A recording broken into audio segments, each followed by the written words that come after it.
श्री सुखदेव जी बोले, हे राजा परीक्षित, मोहिनी के रूप सौंदर्य को देखकर देवता एवं दैत्य आश्चर्य की सीमा को छूने लगे। ऐसी रूपवती स्त्री को उन सभी ने अब तक नहीं देखा था। वे अमृत तक को भूल गए और आपस में कहने लगे, यह परम सुंदरी इस स्थान पर कहाँ से आई। वे आपस में बात कर ही रहे थे, मोहिनी स्वरूपधारी श्री नारायण उनके निकट जा पहुँचे। तब असुरों ने कहा, हे रूप सुंदरी, तुम यहाँ किस प्रयोजन से आई हो। ऐसा लगता है तुम्हारा स्पर्श अभी तक देवता, किन्नर, यक्ष आदि किसी ने भी नहीं किया है।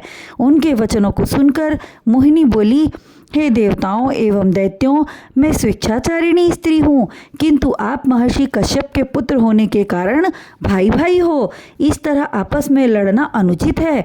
तब देवता एवं दैत्य समवेत स्वर में कहने लगे, हे शुभगे, हम तुम्हारा स्वागत करते हैं। तुम अपने सुकोमल हाथों से हमें अमृत पान कराओ। तब मोहिनी अपने मधुर स्वर में बोली, बुद्धिमान लोगों को स्वेच्छाचारिणी स्त्री पर कदापि विश्वास नहीं करना चाहिए। उसके इस प्रकार के नीतिपूर्ण वचनों को सुनकर दैत्यों को और अधिक विश्वास हो गया। वे बोले, तुम जिस तरह हमारे बीच अमृत बांटना चाहोगी, हम उसी प्रकार अमृत पान करेंगे।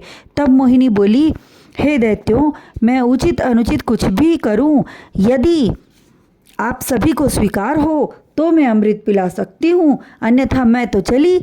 मैं स्वच्छंद स्त्री हूँ, मैं एक जगह स्थिर नहीं रहती। तब दैत्यों ने विनयपूर्वक मोहिनी को रोककर उसकी बात स्वीकार की और मोहिनी के आदेशानुसार देवता अलग पंक्ति में तथा दैत्यगण अलग पंक्ति में अमृत पान हेतु बैठ गए। मोहिनी रूपधारी श्री नारायण ने अमृत कलश उठा लिया और दैत्यों की ओर देखकर अपनी मधुर मुस्कान से मदहोश करने लगे। दैत्य अमृत पीना भूलकर एकटक उनकी विश्व मोहक छवि देखने लगे।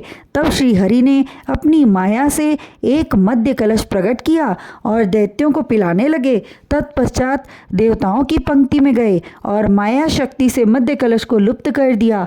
उनके हाथ में अमृत कलश आ गया, जिससे देवताओं में बांटकर देवताओं के भाग्य को प्रबल करने लगे। भगवान की इस माया रूपी चाल को दैत्य न भांप सके, किंतु राहु नाम के एक दैत्य ने सब कुछ देख लिया और देवता का रूप धारण कर देवताओं की पंक्ति में जा बैठा और चुपके से अमृत पी लिया। अमृत उसके कंठ तक पहुंचा था कि सूर्य एवं चंद्रमा ने उसे पहचान लिया और संकेत करते हुए श्री नारायण से बोले, यह राहु नाम का दैत्य है। यह सुनते ही भगवान श्री नारायण अपने वास्तविक रूप में आ गए और चक्र सुदर्शन से उसका सिर काट लिया, किंतु अमृत के प्रभाव से वह स्वस्थ हो गया। तब सूर्य तथा चंद्रमा ने त्रिलोकीनाथ से कहा, हे प्रभु, इसके और टुकड़े न करें।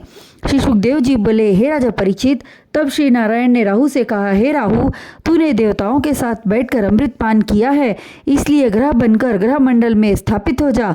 उसी दिन से 7 ग्रहों के स्थान पर 9 ग्रह हो गए। उसके कटे हुए सिर को राहु एवं धड़ को केतु नाम प्राप्त हुआ। वही राहु केतु बैर भाव से कभी कभी सूर्य एवं चंद्रमा पर आक्रमण कर देते हैं, जिसे ग्रहण कहते हैं।